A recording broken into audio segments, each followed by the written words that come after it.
Então, bem recorded, ok. Então, assim, a ideia hoje é fazer uma exposição do caso, tá? Fazer uma leitura do caso junto com vocês, uma leitura pausada, e depois a gente discutir os pressupostos que o autor colocou na análise funcional do comportamento, porque é um modelo interessante para vocês abordarem no trabalho de vocês, né, da forma como foi feito. Então, acho que são dicas valiosas, tá? E até, enfim, acho que até uma aula que talvez, até termine antes daí, bom, talvez quem está presente hoje na aula possa unir o melhor dos dois mundos, possa aproveitar a aula e daqui a pouco sobra um tempinho até para vocês se organizarem para o trabalho, se sobrar, tá? Eu Ô, igual... professor, desculpa se foi meio um transtorno, assim, eu até entendi que a aula estaria gravada, essa aula do caso, daí por isso que eu Não, comentei. não. Eu assisti uma videoaula gravada por mim, né? Sim, Mas sim, a da turma da manhã foi um outro estudo de caso muito similar, de uma outra edição do livro, então essa aula eu teria que gravar igual, tá? Então, para mim, e é meu período de trabalho, né? Então, assim, eu estaria aqui gravando. E, bom, a única questão aqui é a questão da flexibilidade. Para quem estava muito desesperado, né? Tem gente que ia assistir, então, repito, né, de forma compartilhada, né? E assistir daqui a pouco via Zoom ou Meet, Google Meet, enfim, sei lá o que fosse usar. Queria utilizar um período e estava difícil. Bom, surgiu como oportunidade a aula do professor, a turma da manhã quis, ok, né? E a turma, só que tem um porém, a turma da manhã já tinha tido esta aula aqui, né, do estudo de caso. Então daí foi diferente, né? A, o capítulo da relação terapêutica é mais um capítulo complementar, que não cai na prova. Então, bom, daí ficou mais fácil de flexibilizar para eles e toda a turma realmente quis o espaço para isso, né? Bom, então o que eu vou fazer? Repetindo a metodologia de hoje, eu vou abrir aqui o estudo de caso, nós vamos fazer a leitura juntos e depois vamos discutir juntos a análise do comportamento, né? Feita pelo autor, tá? Entender como é que ele fez, como é que ele elaborou, o que ele queria dizer.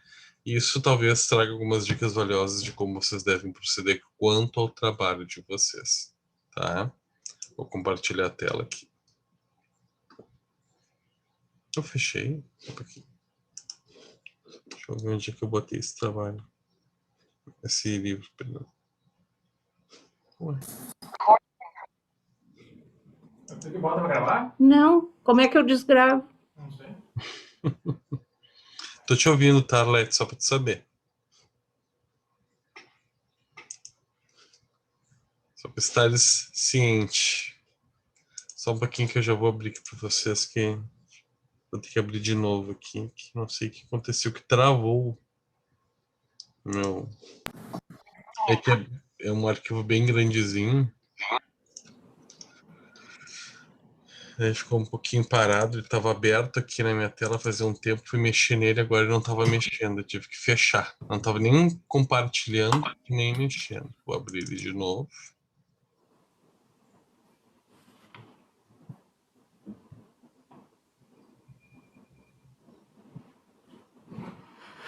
Boa noite. Boa noite, Arlete. Boa noite. Oi. Oi, boa noite.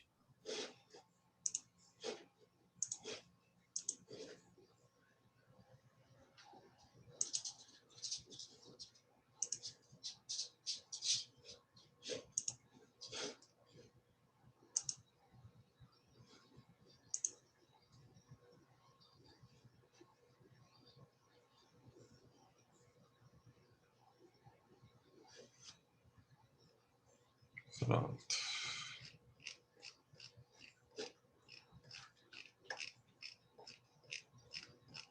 Só entrando aqui na página.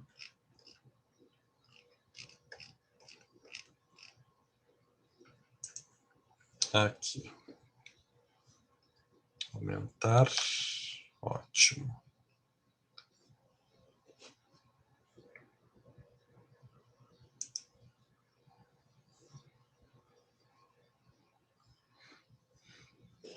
Bom, vou compartilhar a tela com vocês, finalmente. Aqui.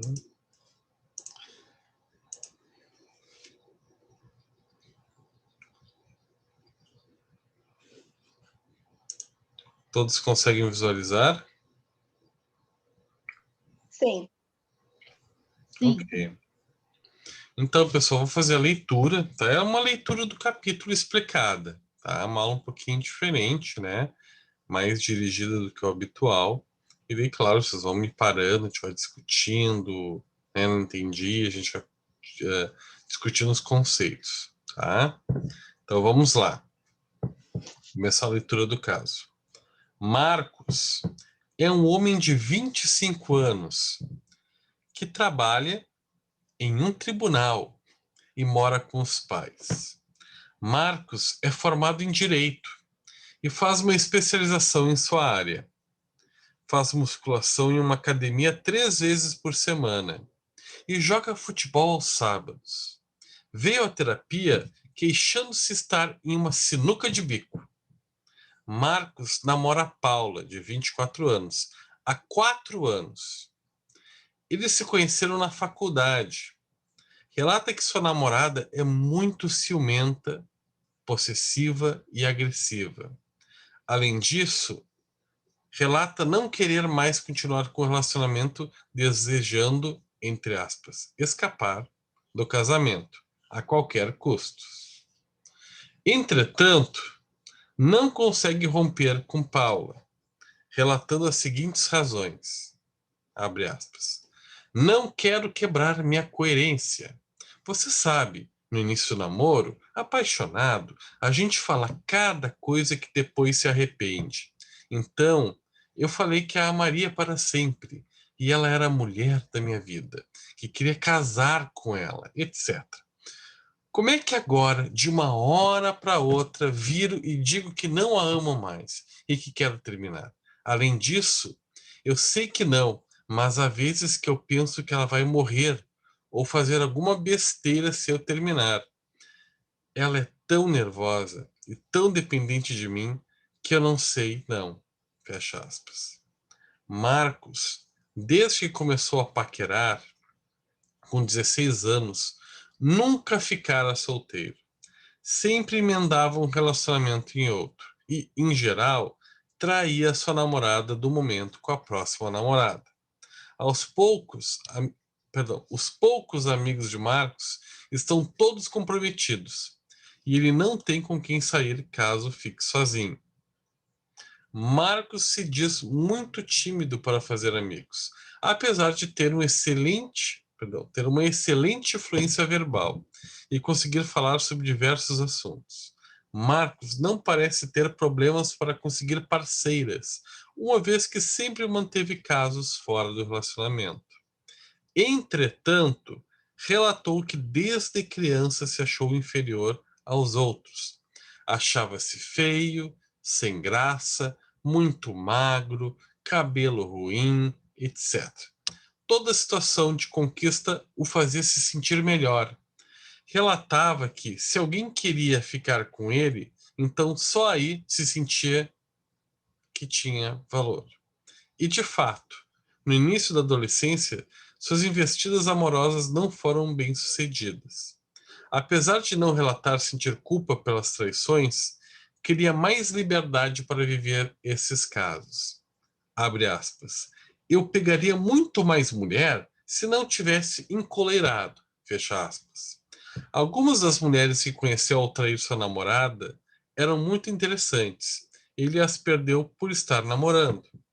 Para conseguir manter sua infidelidade, Marcos inventa todo tipo de desculpa para sair sozinho. Costuma deixar sua namorada em casa cedo para sair com outras mulheres depois. É obsessivo com o celular. Nunca o deixa dando sopa, para que Paula não comece a mexer no aparelho. Além disso, está sempre apagando as chamadas e as mensagens do celular. Só leva suas amantes para locais onde não possa ser identificado por ninguém. Marcos também relata que gostaria de passar mais tempo com seus amigos, mas, como Paula exige muito sua presença, ele não consegue vê-los com a mesma frequência que gostaria. Marcos relata que adora encontrar seus amigos e contar seus casos de infidelidade. Seus amigos riem muito das suas histórias e chamam-no de canalha, calhorda, garanhão, pegador, com mel, etc. Que maravilhosa cultura machista, né? Que ainda existe, né? Isso faz muito sentido com hoje em dia ainda. Mas vamos lá. Quando confrontado em relação às consequências em curto e longo prazo de seus comportamentos, Marcos começa a chorar, dizendo que é um monstro mesmo. Fica repetindo isso até que a terapeuta mude de assunto. Já elogiou a aparência e as roupas da terapeuta algumas vezes, puxando assuntos cotidianos com ela. Em toda a sessão, leva um chocolate ou um doce para a terapeuta. Além disso, em uma sessão, Marcos emitiu as seguintes falas, abre aspas, se minha namorada fosse como você assim, uma mulher controlada, decidida e compreensiva, eu gostaria muito mais dela, fecha aspas. E, abre aspas novamente, pô, se eu encontrasse você num bar, certamente eu ia dar uma cantada em você, fecha aspas. Marcos também fala de si mesmo em muitas sessões de forma sedutora, com olhares e expressões corporais, como se estivesse se vangloriando das mulheres que conquista. Marcos explica sua infidelidade dizendo que se sente um homem melhor ao trair. Aprendeu a admirar homens assim. Seu pai traía sua mãe com frequência e contava seus casos para os filhos homens dizendo, abre aspas, eu sei que é errado, mas homem é assim mesmo. Se pintar uma gostosa, você vai dar para trás? Fecha aspas. Marcos e seus irmãos gargalhavam quando o pai contava essas histórias. Marcos também fala com um sorriso maroto que trai porque sua namorada briga demais com ele. É como se fosse uma forma de se vingar de sua agressividade. Outra razão apontada por Marx foi a de que, abre aspas, precisava experimentar outras pessoas, fecha aspas, para testar seu amor por Paula. Abre aspas novamente. Só chifro para ver se é dela mesmo que eu gosto, fecha aspas. Apesar da convivência com o pai, Marcos tem uma forte relação de afeto com a mãe, que parece muito com a namorada do ponto de vista comportamental, controladora, possessiva e agressiva. Relatou trocar amor por mãe e mãe por amor com muita frequência. Apresenta um padrão comportamental de submissão com a mãe e com a namorada, sendo agressivo de tempos em tempos. Bom, a ideia aqui é a gente entender agora, né, como é que foi feita essa organização da análise do comportamento, tá? Então, mesmo que vocês vão fazer um trabalho do filme, vocês vão assistir o filme e vão avaliar alguns comportamentos do personagem principal, né? Fazendo esquemas, como o autor fez esquemas aqui, tá? Os esquemas, eles podem ser baseados na tríplice contingência, como o autor traz aqui, porque aqui na análise do autor, o que ele traz? Ele traz a análise baseada, na maioria das vezes, nos conceitos do behaviorismo radical, embora ele também aborde o behaviorismo metodológico. Então, na maioria dos casos, ele faz uma análise à luz do behaviorismo radical operante, né? Mas também coloca o contexto, né? A influência do contexto nessa análise. Quando vocês forem fazer a análise de vocês não precisam botar toda vez o contexto também, embora quando a gente fala de controle aversivo ou estimulantes, né, ou estimulações, situações que sejam estimuladoras, discriminatórias, a gente está avaliando o contexto também, a gente tem que entender um pouquinho do contexto. Então, o ideal é que a maioria das avaliações de vocês seja baseado na tríplice contingência. Mas pode botar algumas relações, algumas observações que vocês tiveram no filme, baseado naquele processo mais dualista inicial do behaviorismo radical, né, onde há uma ação do sujeito no meio que vai operar no meio, né, a sua ação vai gerar algumas consequências que, de alguma forma, vão ser essas consequências estimulantes, né, no sentido de estimulação do ponto de vista de reforços, né? Reforço positivo ou negativo, ou de punição positiva ou negativa, ou extinção comportamental. Mas aqui o autor, na maioria das vezes, ele faz uma análise baseada na tríplice contingência, trazendo o aspecto contextual na avaliação. Tá? Então, iniciaremos nossa análise pela queixa trazida por Marcos. Ele relata que não consegue terminar seu namoro, apesar de ser o que gostaria de fazer. Novamente, nos deparamos com um comportamento em contato com contingências conflitantes. Por que contingências conflitantes? Ao mesmo tempo que ele quer terminar o namoro, né, ele também relata que não consegue terminar. Então, ele fica naquela dualidade, né? Quer ou não quer e não quer, né? Então, a gente tem que entender o que está acontecendo com o Marx e quais são os preditores desse comportamento dele, o que leva ele a agir assim, né? E isso a gente vai fazer através dessa análise, né, do comportamento, tá?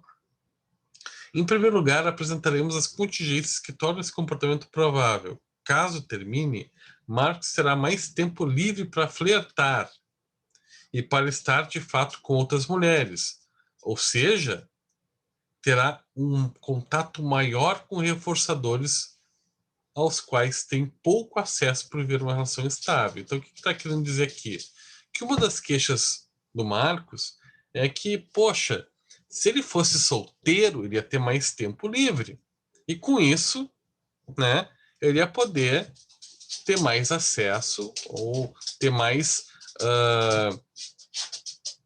situações, né, propiciadas para ter mais contato com mulheres solteiras, para flertar mais, para conhecer mais mulheres, né? Então a gente vai partir do pressuposto de que, bom, ele pudesse conversar com a Paula para terminar a relação. Então, assim, vamos botar como contexto geral, a ocasião, a conversa com a Paula, tá? Esse é o contexto. Então, esse SD aqui, vamos esquecer por enquanto o D, tá? O contexto é o S. Sabemos que é um contexto. Até poderia estar como um O aqui, uma ocasião, tá? É a conversa com a Paula, ok? Digamos que nesse contexto ele optasse por ter o comportamento operante de terminar com ela. Segundo ele, caso ele tenha esse tipo de comportamento, isso vai gerar uma consequência no meio. A consequência vai ser de estimulação, de reforço positivo, no sentido de que a consequência vai trazer uma gratificação para ele, que é poder conhecer mais mulheres, né? Então, vai ser uma gratificação em forma de reforço positivo. Então, se nesse contexto o ato de terminar a relação vai produzir um reforço positivo para ele, a gente vai entender essa situação como um contexto discriminatório, porque é um contexto que vai produzir um reforço positivo. O comportamento de terminar pode gerar reforçadores positivos. Então, terminar é um contexto SD, né? Porque pode gerar, né, aumenta a probabilidade, né, de reforçadores positivos, tá? O que até então tá fazendo sentido para vocês o que eu tô falando? Então é isso. Sim. Que tá a forma como o autor colocou, né? O SD é o contexto. Lembrar daquela tríplice contingência, né? Que é a ocasião, situação, né? O contexto, o comportamento operante e a consequência, que pode ser gerar estimulações de reforços ou punições. Ok? Então aqui, essa avaliação, com certeza o autor, a última coisa que ele fez foi esse preenchimento de SD. Inicialmente ele colocou um O, depois analisou a situação e viu que nesse contexto com a conversa com a Paula, o ato de terminar gera um contexto de SD. porque é um contexto, é uma ação que, neste contexto, vai gerar um reforço positivo, que é no sentido de conhecer novas parceiras. Isso é suficiente para a gente entender todo o comportamento do Marcos? Não, mas a gente vai destrinchando várias situações. Isso o próprio Skinner já trazia na sua teoria. É muito complexo fazer. A gente tem que pensar, e para cada autor vai enxergar o ponto de vista através de uma ótica específica, né? Então, cada um tem uma forma de fazer essa análise de comportamento, né? Entender o comportamento e destrinchar de uma forma muito peculiar. Então, aqui a gente vai ver a forma como o autor organizou esse caso, tá?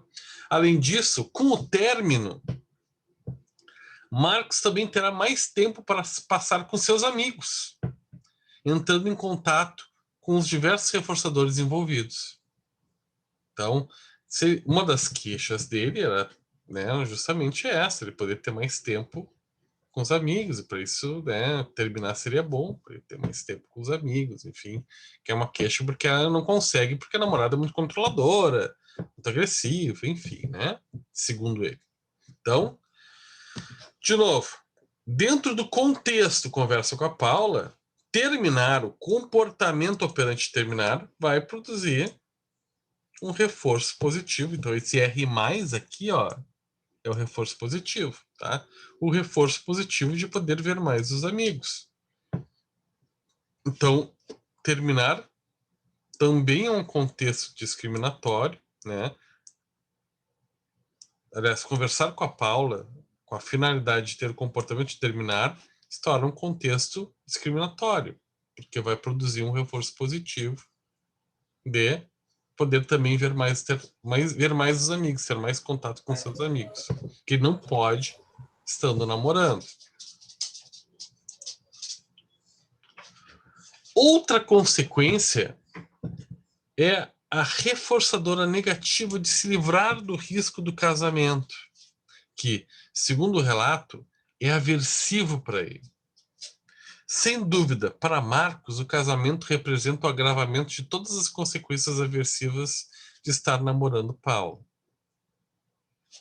Então, querendo ou não, há também aí um controle aversivo. O que é um controle aversivo? É quando ele mantém um comportamento para evitar que algo de ruim aconteça. Então, retirar um obstáculo, retirar uma vivência aversiva. Então, continuar enrolando, né, também faz com que ele... Perdão, gente. Então, terminar, vou reformular aqui, terminar a relação evita ele de se casar, né? Então, o que acontece? Se dentro desse contexto ele optar por terminar a relação, ele vai estar retirando do caminho o casamento, que para ele seria um problema, porque estar vivendo ou ter uma vida com uma pessoa extremamente agressiva, controladora, que tem tantas dúvidas assim, seria um problema para ele, né? Então, dentro do contexto conversa com a Paula, onde o comportamento seja adotado terminar, isso também vai evitar que algo de ruim aconteça, né? Que é o casamento. Então vai ter um reforço negativo aí, né? Que é a retirada de um estímulo aversivo, de algo ruim para o Marcos, tá? Então também é uma situação discriminativa, né? Estimulante discriminativo, porque o ato de terminar, né? Porque também vai gerar esse reforço negativo. E querendo ou não, é um controle aversivo, né? Seria uma forma de poder evitar essa dor, né? Bom, por fim, temos outra consequência reforçadora negativa, que é a retirada das brigas e reclamações de Paula. Então, dentro do contexto de conversar com a Paula com a finalidade, né, de terminar a relação, se ele adota esse tipo de comportamento, a gente vai ter um reforço negativo, que é a retirada das brigas e reclamações, né? Porque ele não vai estar mais junto com essa pessoa, então ele não vai mais receber brigas, reclamações, né? Mas não vai ter mais aquele controle da Paula em cima dele, né? Então, bom, até aqui parece meio óbvio que talvez o comportamento mais adequado que seja adotado seja o Marcos terminar a relação. Mas tem questões mais complexas aí intermediando essa relação, né, que a gente vai entender logo a seguir. Essas consequências reforçadoras positivas e negativas tornam o comportamento de terminar mais provável. Por outro lado, esse comportamento tem frequência igual a 0. Sendo assim, temos de verificar as consequências punitivas que implicam a não ocorrência desse comportamento. Ou seja, bom, esse comportamento são conjecturas, porque é um comportamento que ele não adota, né? Bom, seria uma situação discriminativa, mas ele não adota esse comportamento para ter esse tipo de reforçadores. Ele não ativa esses reforçadores no ambiente dele, porque ele não adota o comportamento de terminar. Ele não termina a relação. Então, algo está atrapalhando aqui para ele adotar esse comportamento, dentro deste contexto que é a convivência com a Paula. Então, a gente tem que entender um pouquinho melhor isso. Entender, bom, o que está acontecendo que está gerando também dor nessa relação. Porque, bom, ele está, então, investindo na relação, mas isso está implicando em consequências punitivas para que não ocorra esse comportamento de terminar. Vamos tentar entender isso juntos e como que o autor entendeu isso também através da análise do comportamento do Marcos. O fato de quebrar sua coerência e de ser cobrado por isso certamente diminui a probabilidade de romper o namoro. Como o Marcos prometeu muitas coisas no início do namoro e o término implica não cumpri-las, presume que será cobrado por elas. Essa cobrança é um estímulo aversivo que diminui a probabilidade de terminar. Então, olha aí. Agora a gente começa a entender essa ambivalência do paciente, né? Por que ele não termina? Né? Bom, existe aqui a conversa com a Paula, né? Onde ele pode adotar o comportamento de terminar. Mas esse comportamento de terminar, que pode gerar muitos, aqui a gente viu anteriormente, muitos reforçamentos, tanto positivos como negativos, também pode gerar punições para o paciente, onde ele pode ser cobrado pela namorada por mantido a coerência das juras de amor, de ter dito não, que a gente vai casar, que nós vamos ter filhos, que vão ser felizes para sempre, que eu nunca vou te abandonar, enfim. Ele tem medo de ser cobrado por isso. Ele não quer, ele quer evitar a dor de ser cobrado, né? Então, esse contexto pode produzir essa cobrança de coerência por parte do namorado, que ele quer evitar, né? Isso gera preocupação nele. Além disso, Marcos não pretende arcar com o ônus do sofrimento de Paula caso termine, temendo até que ela faça alguma besteira.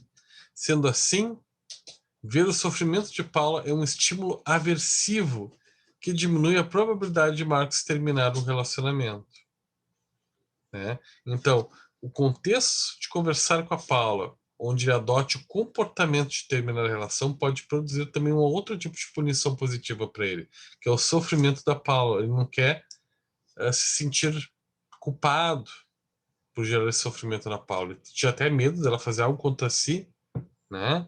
É pouco, né? Para ela ser, segundo ele, agressiva, impulsiva, enfim, poderia adotar um comportamento contra si mesma, né? E ele também não gostaria de sentir culpado por essas reações de sofrimento da Paula, que seria uma punição para ele, né? Um comentário nesse ponto deve ser incluído. Temos contingências conflitantes, especialmente para esse caso de punição. Vamos analisá-lo de acordo com o paradigma de autocontrole de Haeckel. Nesse caso, terminar agora produzirá consequências aversivas de magnitude moderada, né? Então, o que é isso? Que paradigma é esse, tá? Que o Haeckel trazia para a gente, que às vezes se a gente demora muito para tomar algumas atitudes, a magnitude e a intensidade das consequências pode piorar com o tempo, né? Então, assim, ele tomar essa atitude agora vai produzir um sofrimento X na Paula e uma dor X nele. Agora, se ele demorar mais muitos anos para terminar, talvez o sofrimento na Paula seja X vezes 4. E a dor nele, a aversividade que isso vai gerar nele, vai ser também X vezes 4, vai ser maior, né? Proporcionalmente maior também. Então, é uma discussão para se fazer até no setting terapêutico com o paciente. Bom, o sofrimento é um agora para ela, bom, será que terminando depois não vai ser muito maior?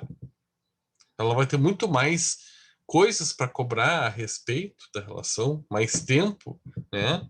O que vai aumentar a cobrança ainda maior, vai ser uma cobrança ainda maior quanto à tua coerência, e isso vai te fazer sofrer ainda mais, né? Então, vou seguir aqui, tá? Nesse caso, terminar agora produzirá consequências aversivas de magnitude moderada. Por outro lado, caso se adie o término, a magnitude da consequência aversiva será muito maior, uma vez que Paula terá investido muito mais tempo na relação, sentindo-se no direito de cobrar muito mais de Marcos. Além disso, Marcos terá vivido uma relação insatisfatória por muito mais tempo. Temos aqui, portanto, um esquema concorrente. Em uma alternativa, Marcos entrará em contato com estímulos aversivos de magnitude moderada em curto prazo. Entretanto, na outra alternativa, a magnitude da consequência aversiva será muito maior, mesmo demorando mais a vir. Sendo assim, Marcos escolhe terminar agora ou esperar mais para entrar em contato com as consequências aversivas, provavelmente de magnitude mais intensa. Haeckel chama a tendência de adiar o contato com as consequências aversivas, mesmo sendo elas de maior magnitude, de resposta de impulsividade, enquanto que se Marcos terminar agora, entrando em contato com os estímulos aversivos de menor magnitude, imediatamente estará de acordo com Haeckel emitindo uma resposta de autocontrole. Então, quanto antes a pessoa enfrenta a situação aversiva, não piorando essas consequências, geralmente a gente chama de respostas de autocontrole maior. E quando o sujeito adia, deixa eu pensar nisso mais tarde, deixa para depois eu resolvo. Eu quero evitar a dor agora. Isso é um comportamento de maior impulsividade. Eu não quero pensar nisso agora. Não quero ter que lidar com isso. Então aqui tem um quadro só explicando esse processo. Tá? Esse paradigma vocês não precisam colocar no trabalho, a não ser que queiram. Tá? Outra consequência aversiva de terminar o namoro é a perda dos reforçadores proporcionados por Paula. Isso é muito interessante a gente ver. Nesse caso, teremos uma punição negativa.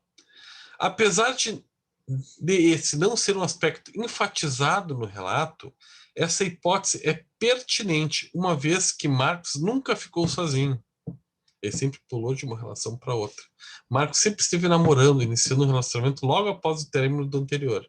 Além disso, seus amigos estão todos comprometidos, e mesmo que Marcos tenha mais tempo para eles, não necessariamente conseguirá encontrá-los na frequência desejada. Portanto, parece provável que Marcos não tenha repertório para ficar sozinho, preferindo se manter em uma relação pouco reforçadora. Ou seja, o que ele quer dizer com repertório? Talvez o Marcos, por estar sempre pronto de uma relação para outra, ele não tenha regulação emocional, né? Ou mecanismos de enfrentamento para poder lidar com a solidão.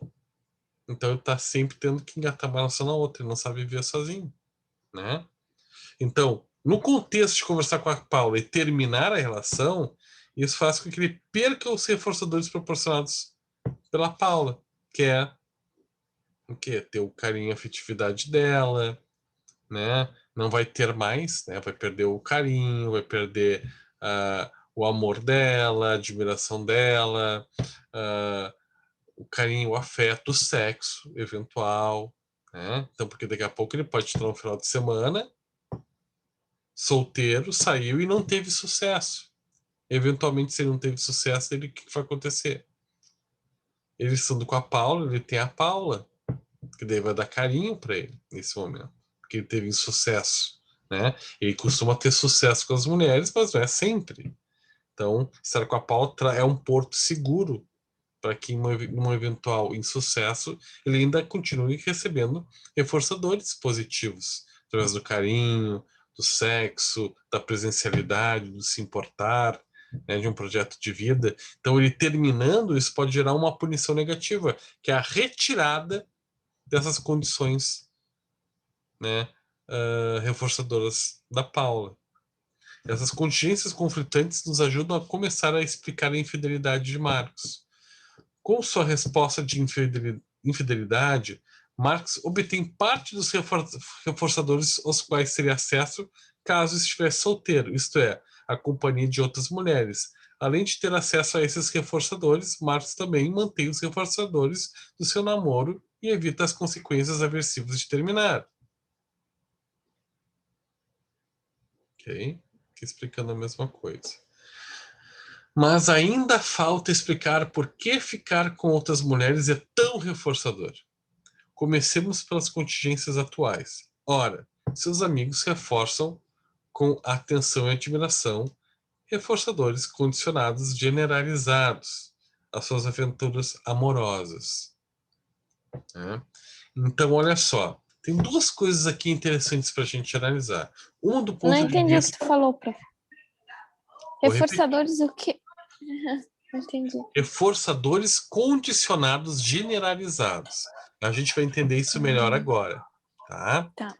Existem duas condições aqui que são interessantes a gente pensar e analisar. Uma do ponto de vista do fenômeno do behaviorismo radical, né, do condicionamento operante, e outro do reflexo condicionado, do behaviorismo metodológico, tá? E as duas são processos complementares entre si. Tá? Bom, o que pode ter acontecido? O Marcos tinha uma relação com os amigos, né? Onde ele recebia afeto. Né? Tem um grupo de amigos comprometidos, mas são um grupo de amigos.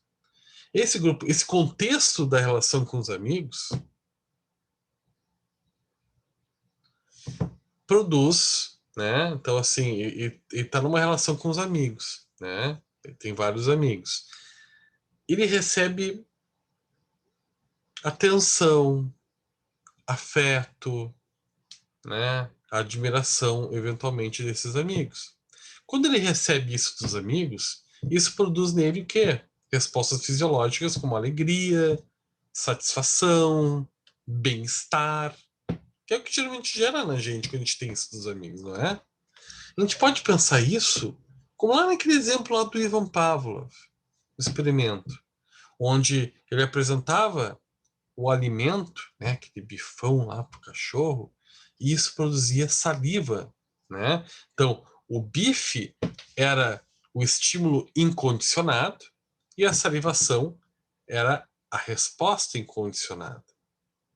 Se a gente pensar isso na relação do Marcos e seus amigos, o afeto, a admiração, né, que ele recebe dos amigos é o estímulo incondicionado. E a resposta fisiológica que isso gera nele, de alegria, de conforto, enfim, seria a resposta incondicionada. Só que surgiu um elemento neutro aí. Que elemento neutro é? Ele introduziu na conversa os, entre aspas, entre todas as aspas que existem no mundo, né? Os feitos, né? Extraconjugais dele. E isso gerou um pareamento. Que pareamento foi esse? Gerou o mesmo tipo de comportamento dos amigos, de trazer afeto, de admiração, de pô, tu é o cara, tu é um garanhão, tu é isso, aquilo. E isso também trouxe alegria, satisfação e conforto para o Marcos. Então, o que acabou acontecendo? O papo de conquistador do Marcos, que foi introduzido na relação com os amigos, acabou sendo como sininho, era um elemento neutro, que poderia ser rejeitado pelos amigos. Dizer, pô, cara, respeito a tua mulher que tá fazendo, enfim, não. Mas não. Acabou se associando ao afeto, à admiração que ele recebia dos amigos. Então, isso acabou sendo se tornando na cabeça de Marcos a mesma coisa, como um símbolo da admiração e afeto dos amigos. Então se tornou a mesma coisa, porque e produzia o mesmo tipo de resposta, de alegria, de satisfação, de orgulho de si próprio, né? Então, se tornou um estímulo condicionado. Então, o papo de trair dos feitos, entre aspas, né, das conquistas extraconjugais, se tornou a mesma coisa que receber afeto dos amigos. E gerando o mesmo tipo de resposta nele, que é alegria e satisfação na relação com os amigos. Né? Então, o sentimento de alegria, de satisfação, de bem-estar na relação com os amigos, que era produzido por contar os casos extraconjugais, era uma resposta de alegria, de emoção positiva, uma resposta condicionada a um estímulo condicionado, que é o papo de estar traindo a esposa, das relações extraconjugais. Por que é um estímulo condicionado, esse papo? Porque ele se associou à admiração e o encanto, né, que os amigos seriam por ele. Isso se tornou a mesma coisa. Né? Isso é uma forma de a gente analisar, tá? Essa relação do Marcos de se vangloriar e de sentir bem nesse tipo de comportamento. Ele acabou recebendo a admiração das pessoas e essa admiração acabou se tornando... Trair se tornou ser admirado por isso e produzindo o mesmo tipo de resposta de satisfação. Outra forma de a gente analisar é do ponto de vista do behaviorismo radical, né? Onde existem um contexto onde ele tem uma receptividade, geralmente uma receptividade grande das mulheres. Daí o que acontece nesse contexto de, bom, ele é uma pessoa desejável por uma parte das mulheres, não todas, mas uma parte significativa das mulheres acha ele um cara interessante, bonito, enfim. Então, dentro desse contexto de receptividade das mulheres, ele adotar o comportamento de infidelidade vai produzir um reforço positivo, que é a atenção e a admiração dos amigos. Isso é uma outra forma também de a gente analisar. Então, dentro de um contexto, além da análise do ponto de vista do behaviorismo metodológico, do pareamento de estímulos, a gente também pode analisar dentro dos mecanismos de comportamento operante, onde dentro de um contexto onde ele tem uma receptividade grande das outras mulheres, o comportamento de infidelidade que é adotado dentro desse contexto de optar por trair vai gerar um reforço positivo, que é ganhar mais a atenção e a admiração dos amigos. Tá? Então são processos que podem ter sido complementares aí. Né? Além das contingências atuais, podemos recorrer à história de reforçamento de Marx, a qual estabeleceu a função reforçadora condicionada. Não sei se ele fala sobre isso aqui. Né? Ah, aqui, ó. Ele fala sobre isso. Então, aqui. Esse aqui é o esquema do que eu falei para vocês, ó. Tá? Do reflexo condicionado. Existia uma primeira relação aqui, que é a atenção e a admiração dos amigos, que quando ele tinha essa atenção e admiração dos amigos, isso gerava uma resposta nele, de satisfação, de alegria. Né? Foi introduzido um elemento neutro, que é a observação que ele fazia para os amigos de ficar com outras mulheres em casos extraconjugais, que gerava o mesmo comportamento de admiração por parte dos amigos. E o mesmo tipo de resposta para ele. Então, essas duas questões aqui, ó, o CS1 e o CS de ordem superior, que seria o elemento neutro, se associaram, se tornando uma coisa só. Falar que ficou com outras mulheres se tornou a mesma coisa que receber a admiração dos amigos, produzindo o mesmo tipo de resposta. Sendo que essa segunda resposta aqui emocional, de satisfação e alegria por falar que estava ficando com outras mulheres, é uma resposta condicionada a um estímulo condicionado, que se condicionou à atenção e admiração dos amigos. Tá? Isso aqui é um outro fenômeno que a gente pode também observar.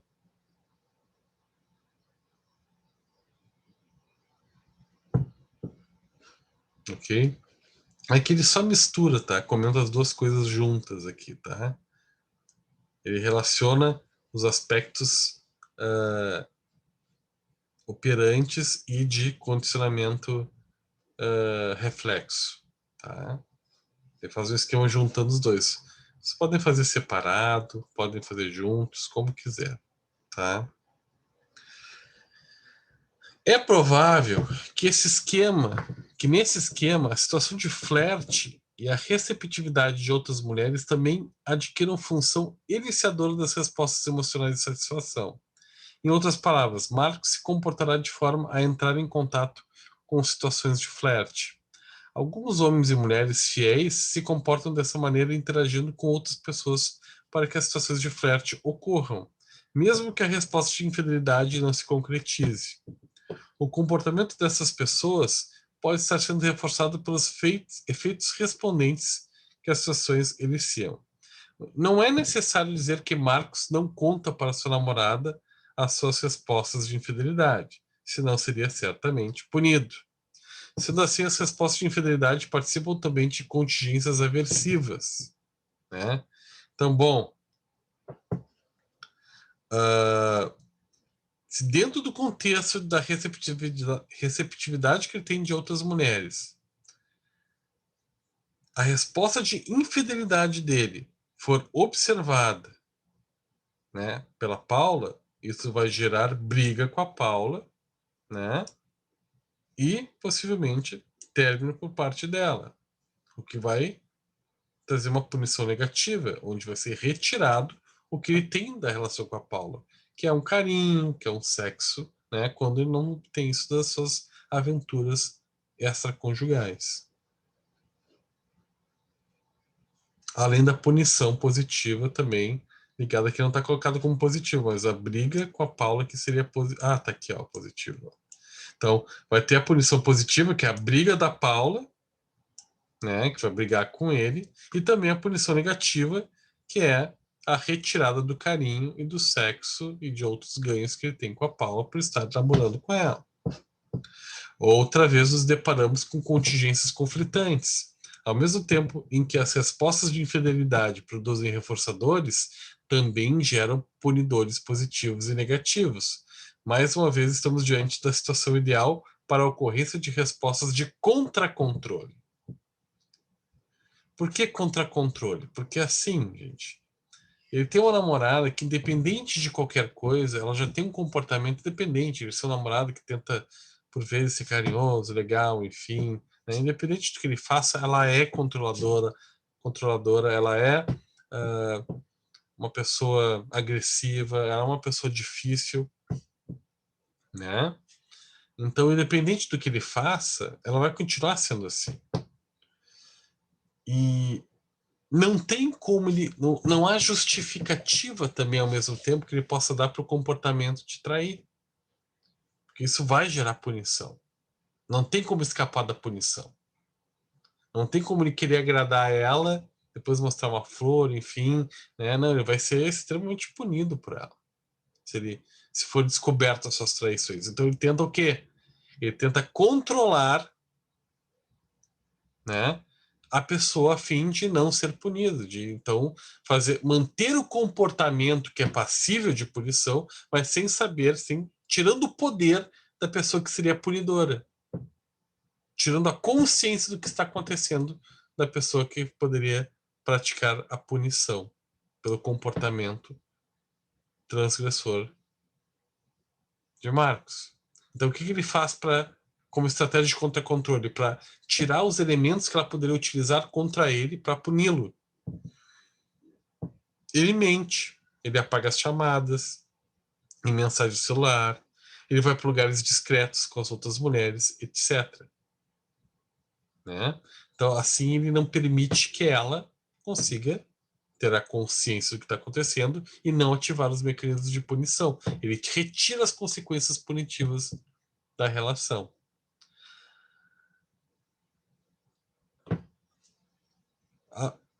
Ao respostas de contra-controle são negativamente reforçadas por evitar que as respostas de infidelidade produzam consequências punitivas. É justamente isso.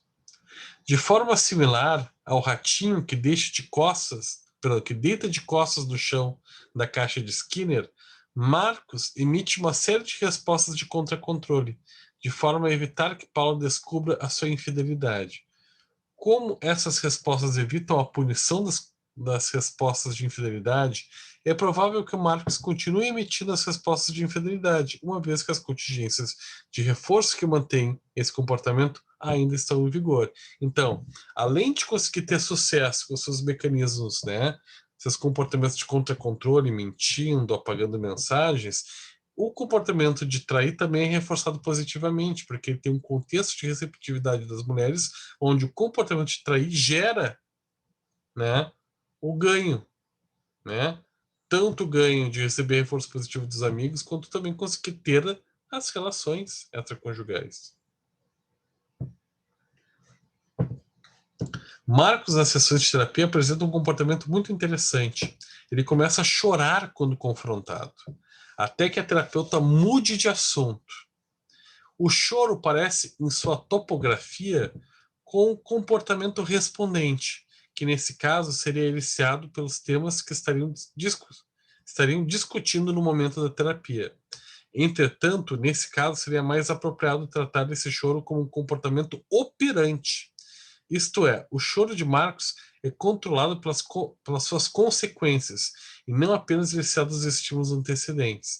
Ou seja, o choro do Marcos ele não é só uma consequência da lembrança de um comportamento que não seria adequado dele.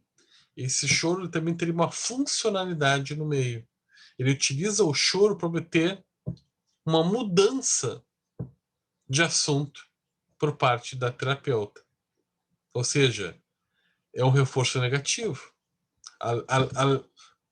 Ao passo que, naturalmente, se lembrar de algumas condições de infidelidade ativam nele algum tipo de possível remorso, que ele possa ter isso, fazer ele chorar, lembranças do pai, enfim, por mais que sejam engraçadas, foram na época e reforçadores, isso pode gerar alguma preocupação, enfim, será que eu estou reproduzindo meu pai, enfim, gerava algum tipo de choro e remorso no Marcos.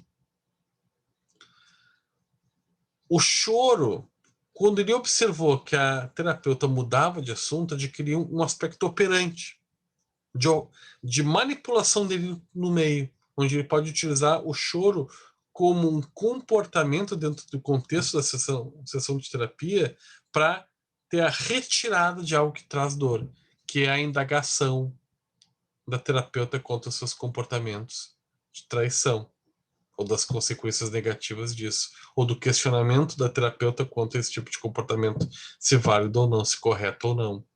Então o choro fazia a terapeuta mudar de assunto. Fazer o que é o mudar de assunto? É o reforço negativo. O choro, existe o contexto que é a relação terapêutica.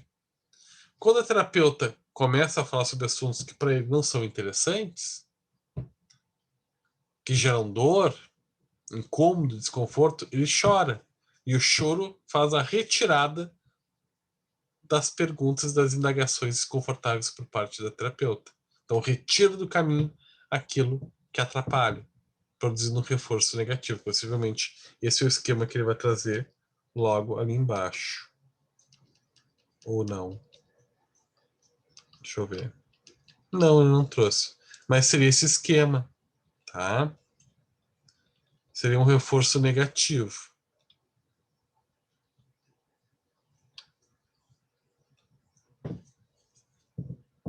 Porque retira o comportamento dessa terapeuta de ficar indagando ele. Ok, pessoal. Quero agora abrir para perguntas, perguntar se isso ajuda a dar algum norte no trabalho, a dar ideias para vocês. A ideia era essa. Era que essa aula, esse acompanhamento, essa nossa discussão do caso do Marcos, ajudasse a trazer ideias para vocês, novas, de como articular o trabalho de vocês. tá? Eu não estou dizendo que o trabalho de vocês tem que ser exatamente assim, nesses esquemas. Mas é interessante constar o contexto, o comportamento, né, do personagem principal e quais tipos de consequências isso trazia para ele, né? Isso também pode não ser baseado só no comportamento do personagem principal. Daqui a pouco tem algum personagem coadjuvante muito importante que vocês querem colocar como, né, o proponente do comportamento operante, então basear a análise no comportamento de um amigo, do Truman, ou da namorada do Truman, ok, mas o ideal é o foco principal tem que ser o Truman. Sempre ele como a pessoa que realiza os comportamentos operantes do meio. Pode colocar também lá também o dono desse show, né, o cara que criou o show também como o sujeito do comportamento operante, porque ele realiza muitos comportamentos operantes e obtém muitas consequências reforçadoras dentro do contexto que ele criou, que é o show do Truman, pode também, tá? Bem tranquilo também se quiser fazer nesse sentido, tá? Importante é entender que vocês entenderam os conceitos, entenderam o filme, conseguiram fazer a aplicabilidade dos conceitos dentro do filme, tá? Cíntia. Boa noite, professor, novamente. Boa noite. Eu queria perguntar, assim, nós já fizemos um trabalho semelhante quando analisamos aqueles outros vídeos mais curtos, né, que é um filme, certo? Bem mais curtos. Uhum. Então, analisamos algumas situações à luz das teorias estudadas. Uhum. Agora, com essa nova matéria que a gente está estudando, a minha pergunta é se a gente pode fazer um recorte ou se a abordagem deve ser mais ampla, porque considero que não é possível no trabalho do caráter que foi solicitado que a gente faça um detalhamento como foi feito anteriormente naqueles vídeos curtos, né? Não, pelo contrário.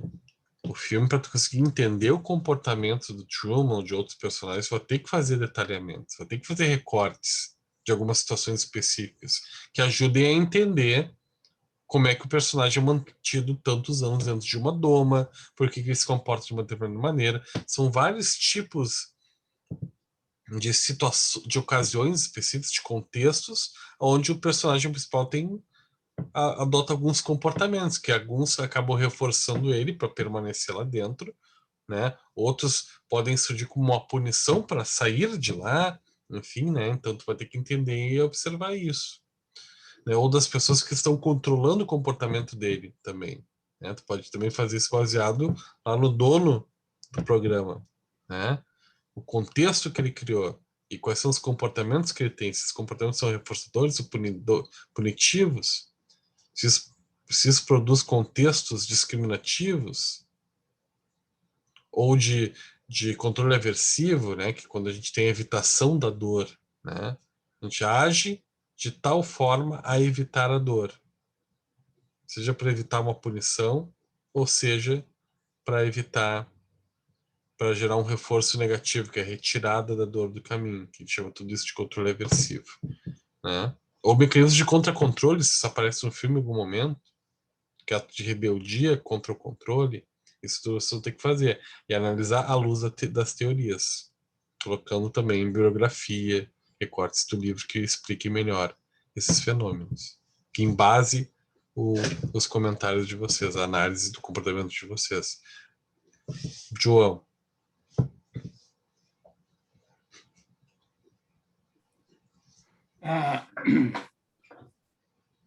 Na verdade, tem inúmeras passagens, cenas, né, do filme, né? Esse recorte, eu te pergunto se esse recorte, que vai ter que ser, né, assim, com toda essa dimensão de situações que temos, se você pode, em parte, fazer uma análise operante, né? sem entrar na questão de controle aversivo ou nos estímulos discriminativos, dá para fazer parte de uma análise mais simples em alguns casos e aprofundar em outros. Dá para fazer essa variação. Dá para fazer. Dá para fazer, embora a maioria tem que ser baseada na tríplice contingência, que é o que a gente está vendo. Porque quando a gente fala de estímulo discriminativo, porque o trabalho tem 3 objetivos, que vocês falem sobre estímulos discriminativos, controle aversivo e contra-controle. Não tem como a gente desconsiderar o contexto, né? E o contexto até ajuda a gente a entender essa relação, né? No início complica um pouquinho, mas depois a gente acaba percebendo que entender o contexto ajuda a gente a entender por que uma pessoa adota um comportamento, né? Que tipo de contexto é esse? Porque um comportamento ele pode ser emitido num contexto e não em outro. O que faz mudar o comportamento é o contexto. Porque tu tens uma variação de contexto na vida dentro da história, né? Por exemplo, o comportamento dele no trabalho, o comportamento dele em casa com a esposa, a obsessão para descobrir se é verdadeiro ou não essa observação real, né? Da participação de atores, etc. Então, tu tens várias linhas para seguir. A minha questão é, por exemplo, se eu posso pegar um contexto de comportamento do protagonista numa determinada linha dessa para fazer essa análise. E meio que esquecer as outras, porque senão tu não tens como. A lógica para explicar o comportamento, assim como nesse exercício foi o ato de falar com a Paula, né? Eu penso se o filme também pode usar esse mesmo tipo de linha. Sim. Tá, acho que eu te entendi. Se usar o mesmo contexto para explicar muitos fenômenos, né? Tanto de punição, o contexto ele pode sonar, dependendo do ponto de vista da ação do sujeito, um contexto de estimulação discriminativa ou de controle aversivo, né? E, claro, isso pode acabar acontecendo, desde que esteja coerente, para mim, tranquilo.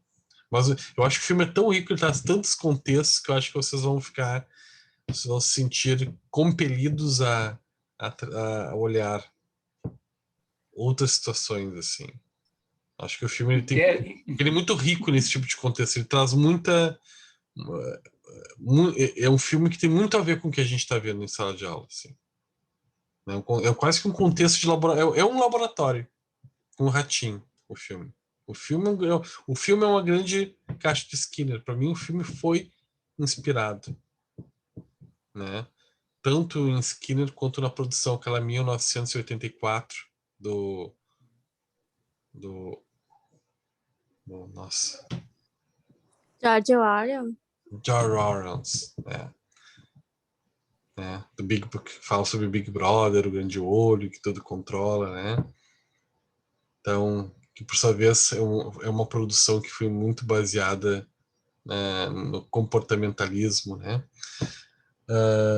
Bom, eu acho que tem tudo a ver, assim. Acho que vai inspirar.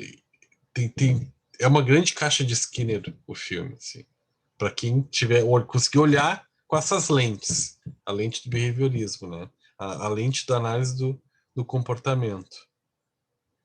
Então, Daniela. Boa noite, professor. Tudo bem? Olha só, eu queria te perguntar uma coisa, e eu acho que já foi até contemplada. É a gente que escolhe os recortes que faz, e aí não tem um número X de comportamentos para fazer esse texto, ou tem um número mínimo de comportamentos que daí tu vai ter que ver esses 3 principais, mas daí tu teria que ter um número mínimo. Isso não Vai de vocês. é nossa escolha, é de vocês. É claro que se eu pego um trabalho que analisa só uma situação, eu vou analisar de um jeito. Agora eu pego um trabalho que tem um grau de complexidade maior, né, que traz um comprometimento de entender realmente o que está acontecendo ali no filme, né, tenta entender os fenômenos, né. Eu acho, assim, se fosse dar uma sugestão uma sugestão para vocês. Eu faria esses esquemas meio que no ritmo da história do filme, sabe? Contando o início do filme, quais eram os contextos iniciais do personagem, ou do sujeito lá que controla, né? Que daqui a pouco tu pode botar como sujeito operante o Truman, ou por vezes o sujeito que criou o programa, né? E explicando nesses contextos os fenômenos, daqui a pouco tu pega um recorte da metade do filme, mostrando como é que as coisas foram mudando na relação do personagem principal com os moradores do local lá, né? E daí o fim. Eu contaria uma história. Eu iria no ritmo do filme. Eu não faria uma coxa de retalhos. Embora não tenha problema. Se quiser fazer um trabalho desconstruído, assim, né?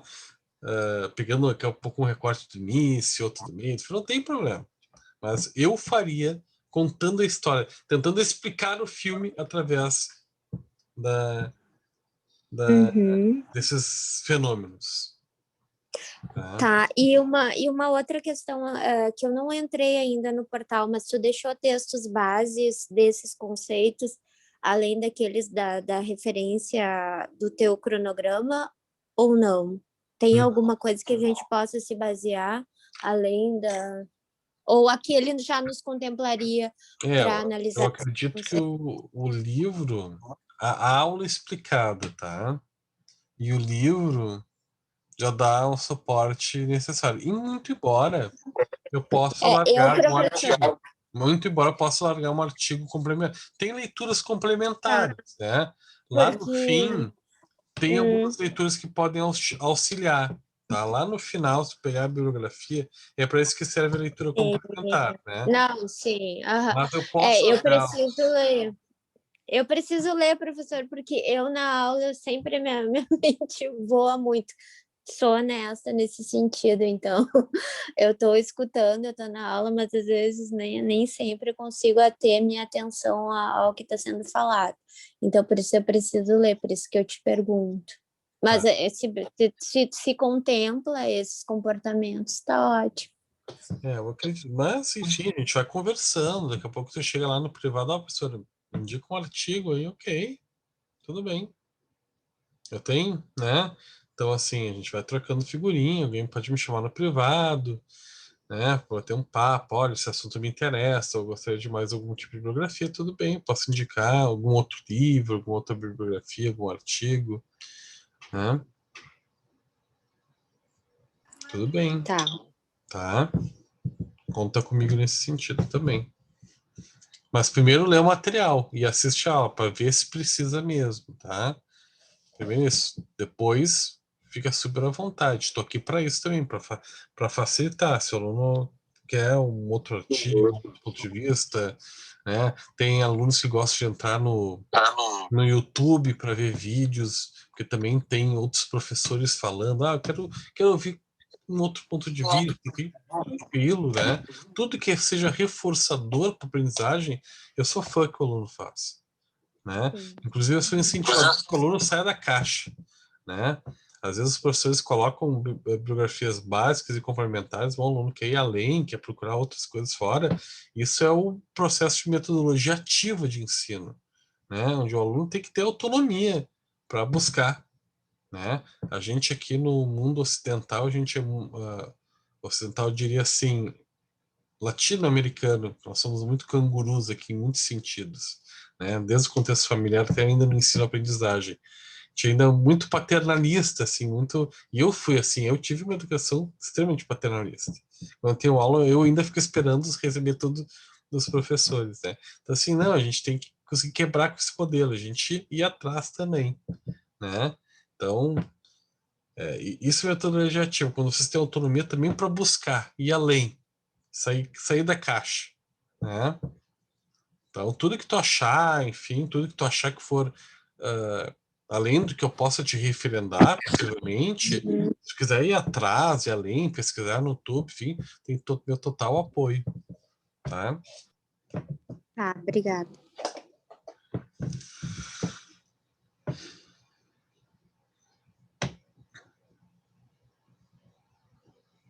E aí, pessoas?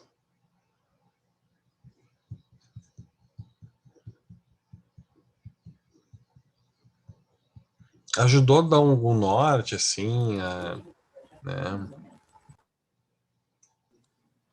Ajudou sim, prof. Obrigada. Sem a aula eu não ia conseguir, eu não estava entendendo bem o que eu tinha que fazer. Aí com a aula agora, só que agora eu tô vendo o seguinte, né, que eu vou ter que voltar para, eu já olhei esse filme umas 1000 vezes, só que nunca com esse olhar, né? Eu vou ter que olhar, vou ter que ler o material todo da aula de novo para olhar o filme e aí ter os filtros que eu tô precisando. Mas essa é a ideia, viu? Tu sabe, Giovana, muito interessante, assim. E eu tive muitos filmes que eu assisti na minha vida que depois de fazer o curso de psicologia, eu assisti de novo e daí eu assistia com outro olhar, né? E é sempre assim, daqui a pouco a gente vai passar por novas experiências da nossa vida, a gente assiste o mesmo filme, não vale a pena ver de novo, a gente vai assistir diferente. Esses dias eu estava assistindo um filme sobre um pai, né, que perdeu um filho, me impactou muito mais, né? Por quê? Porque agora eu sou pai, né? Então, eu não paro de falar sobre esse assunto, né? Mas, enfim, por quê? Porque eu estou num outro contexto que me gera um novo olhar sobre as minhas experiências de vida. E assim é a vida, a gente vai sempre se transformando. De acordo com as experiências e os contextos vão nos modificando também. E a gente vai mudando a nossa forma de observar o mundo, né? De entender o mundo. Isso que é incrível. Por isso que eu acho que aqueles nomes assim como vale a pena ver de novo, né? Porque às vezes é de novo. Eu gosto de fazer esse jogo de palavras de novo porque é um novo também. Às vezes é um outro olhar, dependendo do tempo, do hiato de tempo entre um, uma vez que tu assistiu e a outra, né? Então, a gente significa os filmes de formas diferentes, né? E aí, pessoal, mais alguma colocação? Na verdade, boa noite, professor. A última aula eu não consegui acompanhar, eu até por isso que eu estava correndo atrás do material e tudo, né? Para eu poder buscar a última aula.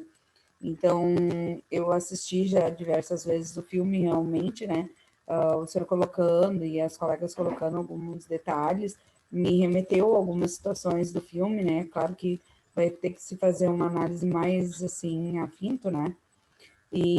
Mas, enfim, eu vim buscar a aula exatamente para isso, para poder entender o contexto e o que está buscando nesse trabalho, né? Já que, enfim, eu queria me colocar ao par da situação.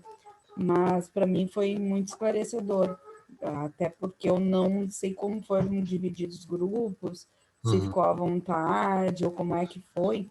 Então, Pode ser eu consegui chegar até individual. o final da aula. Desculpa abrindo parênteses, né, para tu não ficar com essa dúvida. O trabalho a pessoa pode fazer individual ou em grupo, até 3 pessoas, como for mais confortável. Se quiser fazer individual, ok, pode fazer. Acho mais trabalhoso, mas tem pessoas que têm esse perfil, né?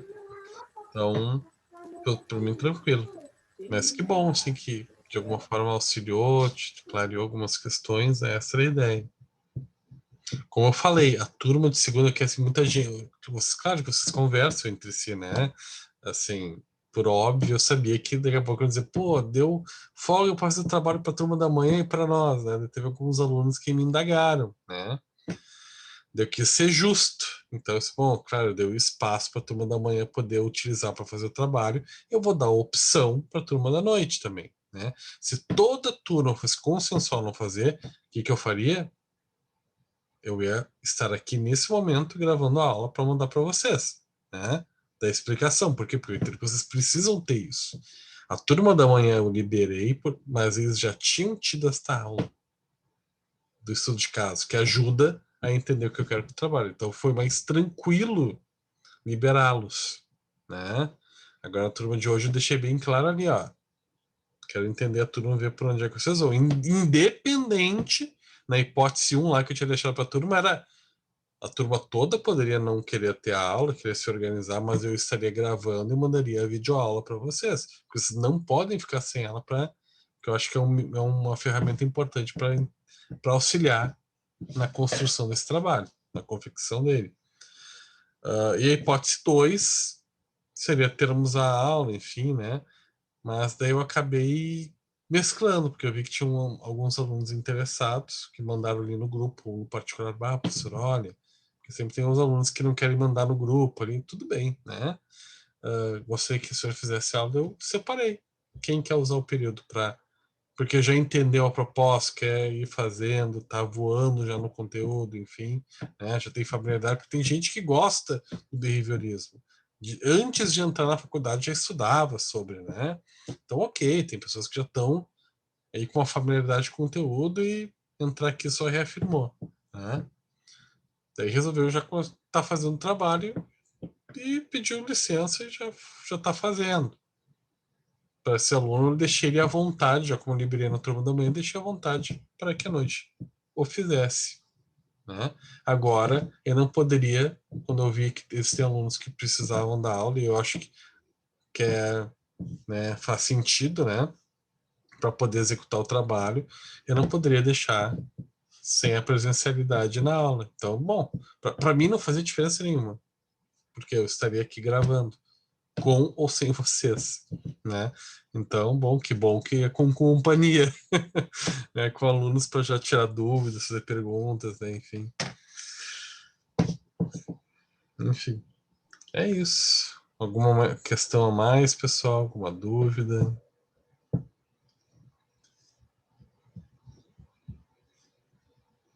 Eu só agradeço pela aula, pela tua disponibilidade e esclareceu bastante coisa para mim, professor. Muito obrigada. Okay. E não faço nada demais, é meu período de aula, né? Não tô Agradecer fazendo ao nenhum processo favor. democrático aí, professor. Ok. Então...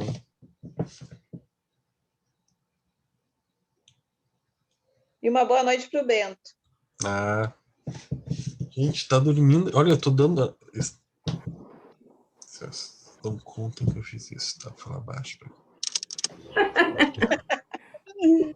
Tá minha esposa e ele dormindo ali, ó. E os dois dormindo. Eu tô sem fone hoje, tá? Quem ficou com fone é ela. Então, eu acho incrível que eles são pregados e estão dormindo. E ele tá dormindo. Que amor. Pessoal, que legal. Coisa boa, assim é menos fandango, né, professor? Menos fandangueiro. Não, eu já estava preparado aqui, se ele desse alguma coisinha, né? A gente já tem toda uma combinação, né? Que a gente se ajuda, né? Nessas aulas da aula dela, a gente já tem os nossos mecanismos, já combinações para como lidar. Agora a gente não ter isso pré-combinado significa que a gente esteja preparado para lidar com tudo, né? Muitas vezes não, às vezes a gente tem que improvisar, dar um jeito, né? Faz parte. Ok, pessoal. Quero agradecer então a presença de quem pôde estar presente, quem não pôde está plenamente justificado, não tem problema, todos vão ganhar a presença pela aula de hoje, tá? E já acho que quem esteve hoje presente vai poder unir o melhor dos dois mundos, como eu falei no início. Estou liberando 8h38. Então, tem tempo para tocar o trabalho. Começar. Ou continuar. Isso. Okay? Ou continuar. Tá bom. Tranquilo. Boa noite, Obrigada. professor. Boa noite. Gente, ó, qualquer dúvida, estamos em período de aula ainda, tá? Me chama ali no WhatsApp, enfim, peguei o trabalho aqui, me esqueci da coisa, vamos tirando dúvidas até lá umas 10, fico à disposição de vocês hoje. Tá bem, pessoal? Um abraço a todos. Obrigada.